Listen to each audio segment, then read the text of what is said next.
What is going on, YouTube? It is Primitive here, bringing you my brand new ShineGreymon control list. Now, this is something I've been theorizing for a few weeks now, with the intent of finding a ShineGreymon list that is built off of mainly Shine, doesn't have to worry about things like Lord Nightmon or War Greymon to be a side engine to have that aggression to win the games. I wanted to be a full control list that focuses on ShineGreymon, so out of a lot of theorying and a lot of testing, I have come to this where there is two cards that I may consider changing, but we'll talk about that going into it. But let's go ahead and get straight on into the list. Starting off with our Digitama, we got 3 Upamon and 2 Pikmon. Now, the Upamon in this matchup, or in this deck, is going to be a little bit better than the Pikmon, but the thing about Pikmon is you have to play Pikmon in this list. ShineGreymon does damage in increments of 4k DP, minus 4k DP, so Digimon with 5k, 9k, 13k DP are going to be a little bit annoying for ShineGreymon, but Pikmon makes it so you can easily clear those up with just an attack, so we do want to play 2 of those, but the Upamons are important because you do want to get the draw, you want to get as much draw as you can in this deck, so you can see the pieces that you need when you need them, because it is a control deck, so you need to be able to react to what your opponent's doing, so you want to have as many cards in your hand as possible so you can have as many things to react to as possible. So 3 and 2 here is what has been best for me because both of them are very, very important. Now, getting into the rookies, we have 4 Pulsemon. Now, 4 Pulsemon is going to be important because we want to get as much as draw as possible, like I said with the Upamon. So 4 Pulsemon is just an auto-include, just so you can get that draw. In a lot of lists, I played 3 over 4 Pulsemon, but in this list, I want to play 4 because I just want to prioritize drawing. I'm not too worried about if I think that 3 or 4 is more consistent like I do in previous lists. I just want to play as many Pulsemon as possible so I can get those draws. So 4 Pulsemon for consistency. Then we're going to get into the 4 promo Padamons. Now, this card is very, very key in this deck. We aren't playing Angelomon or Lord Nightmon, so we don't have any way to play Lucemon for free, so we don't have any Lucemons in this list. But this is a list where you are playing a control deck, and that means that you are going to get online more later in the game, so you need to be able to survive the mid and early game and get to that late game. So Padamon is going to be very, very crucial. There's going to be a lot of times where you're at 1 or 0 security in a lot of matchups, so being able to stabilize with the Padamon, be able to put something like a blocker on top of it, or just keep going from 0 to 1, 0 to 1 security, and making so your opponent can't go for game is very important. So the Padamon is very crucial for this deck. Unfortunately, you can't cut it, although it's not the most impactful card in some situations. The thing is if you don't play the 4 of these, you're going to have a lot less consistency of winning because your opponent's just going to get those swings in that they need to win, as where with this, you're going to be able to keep recovering and put blockers on top of it and such like that. So the 4 promo Padamon has been very, very key here. Then staying with the Padamons, we are playing 3 of the Memory Padamon. Now, this Padamon normally you'd want to play 4 of in a Shine list because with this ability you can play Shine for effectively 3, which will work with TK and you don't have to pass your turn. But the thing is, with Lord Nightmon in the meta, Digimon with 1k DP are a little bit weaker, and with this list you only want to be putting Padamon in your Raising and Digivolving on top of it. And when I was playing 4 Padamon, I found multiple times where I would hard play a Padamon, which is not very, very good, and you don't want to do that very often. So I opted to go for a 4th rookie that would be better on the on play instead of being something that could just die easily to a Pikmon without any second thought. So we're going to go 3 here and finish off our rookies with the 2 Starmons. Now, Starmons isn't going to be as powerful in this list like Pikmon because you aren't going to go as wide as you would with Lord Nightmon. But the thing is being able to shine and get that little extra DP reduction that you need with the Starmons at the end of the turn is going to be very, very crucial. So we do play the 2 Starmons here. Does work really well with the Padamon if you have the Inheritable, because you could pop something like a Rookie, which makes it play for 2, and then you could go something like a Padamon or an Unimon on top of that. And so very good card here. It's not as effective in other lists, so we're just playing as a 2 of, but it does so well cleaning up after Shine that you want to play the 2 of, just so you can have that little extra DP reduction. Getting into the champions, we're going to have 4 Unimon and 4 Padamon. Now, there's not really much to say here. We are a control deck. We want as much defense as possible, so 4 blockers are auto-include. We want as many blockers as possible so we can have as much defense as possible so we can stabilize to the late game where we're going to have the advantage. Like I said earlier, it's all about getting past the mid game so that you can get to a spot where you're going to be in the advantage. So the 4 blockers are very, very key to that. Then we have 2 Turriman. Turriman is very, very good as just a 1 to Digivolve.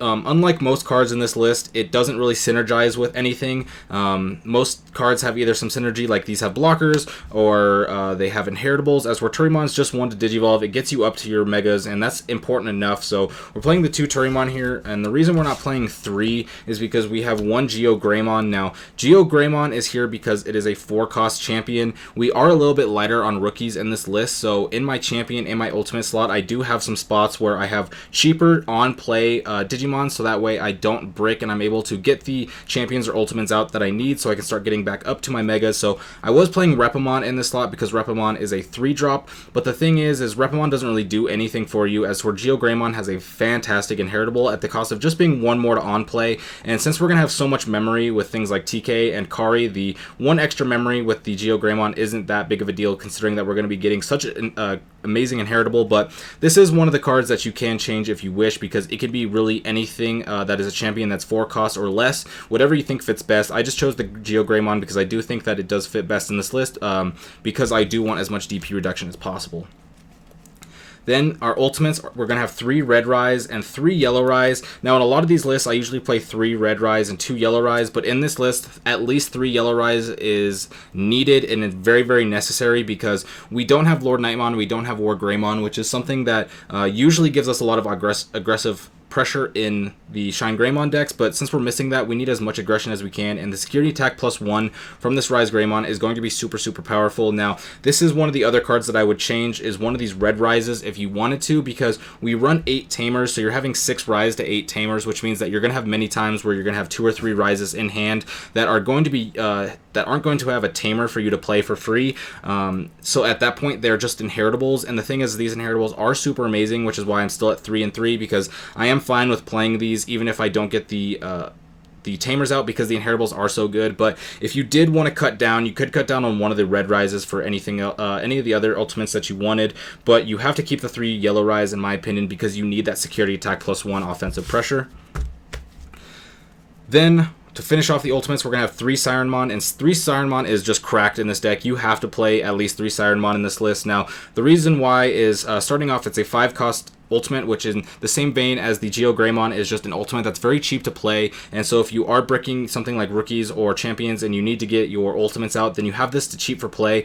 But the thing is that we are playing 3 Kari Kamiya in this list, which does give us extra memory on top of our TK, so once you get to that mid to late game, you're going to very consistently be starting your turn with 5 to 6 memory, so being able to just hard play Sirenmon and then go Shine right on top of that is an amazing emergency button, and something that is extremely hard for your opponent to play around, because they can't just clear the Sirenmon or anything. You could just hard play it. And then top it all off, Sirenmon has the 2 to Digivolve level 5, so if you have your TK out and you go to 3 memory at the start of your turn, you can Digivolve a rookie into a champion for 1, such as Padamon or Turriman, and then Digivolve this Sirenmon for 2, which will put you at 0 memory, so then you can go into one of your ultimates. So Sirenmon just makes it way, way easier for you to get your Megas out, which is going to be extremely important, because this deck is based around all based around your Megas, so Sirenmon is super, super key. If you were going to cut the Red Rise, my 2 recommendations would either be 4th Sirenmon or one of the Angelomon that has the when Digivolve gives security attack -2 and the inheritable, because that will work with the security or with the control style of the deck, that Angelomon, but I think the Sirenmon is just so much better.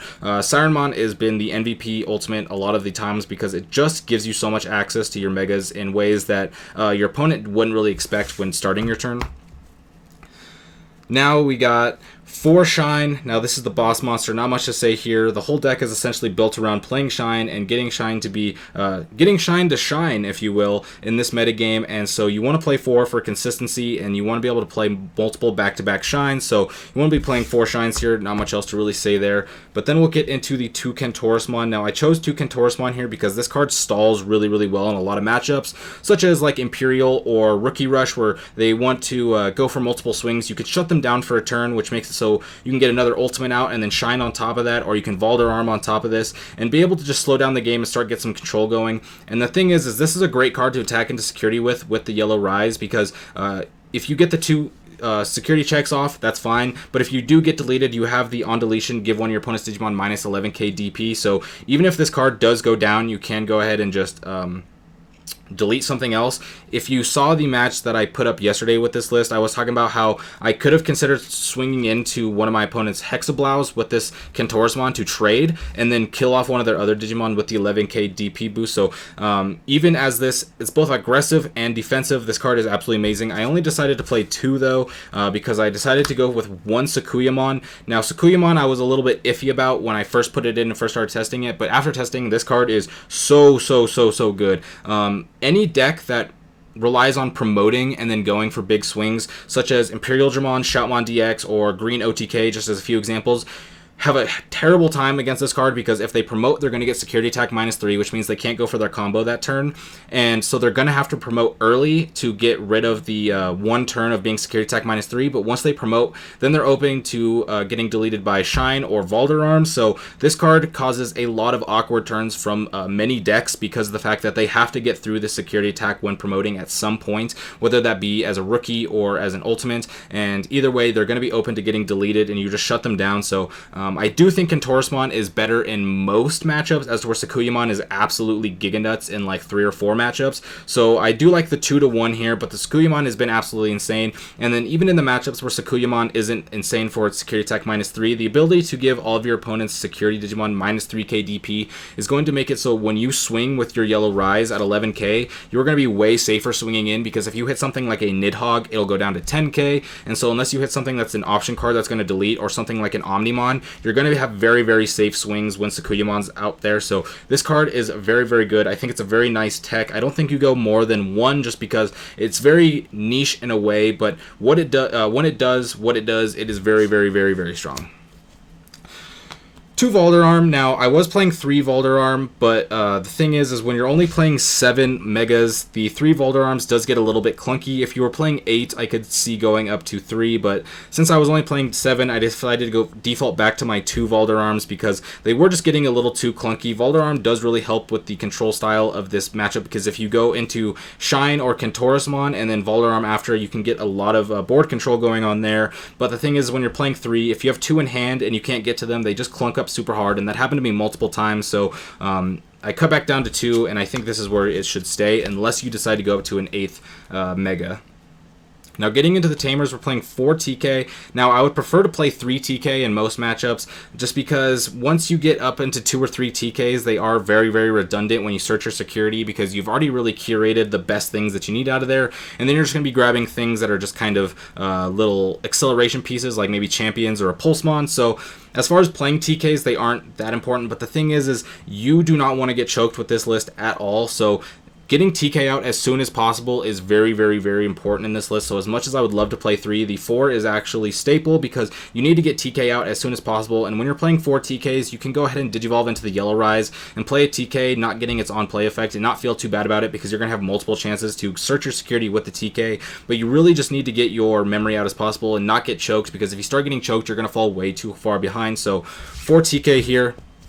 And then we're playing 3 Kari Kamiya. Now, this card is absolutely insane. Potentially one of the MVPs, if not the MVP of this deck, because your opponents are going to hate this card. This is the one card when I play, my opponents will complain about, more in a joking way, because they're my friends. But the thing is when you are gaining 1, 2, 3 extra memory every turn on top of your TKs, you get so much advantage. Even if your opponent does something like put you at 1, and normally you'd go to 3 to TK, you still go to 6 if you have all 3 TKs out. So you'd go to 1, 2, 6. And as you can see here, that's going to be a lot of memory every turn to get for free. And so after multiple turns of getting 2 to 3 extra memory every single turn, you're just going to have so much more resources and just a board state over your opponent, because you're just going to be able to do more than what your opponent's doing every turn. And then even when your opponent does do big things, you're just going to have the memory to be able to clear it off with things like Shine and Valderarm. So Kari's very key here. I was playing 4 and 4, but I decided to cut one of the Kari for BBTK here. The reason I play BBTK is because I've played a lot of Shine decks in the past, and I've really liked this card for a couple reasons. One,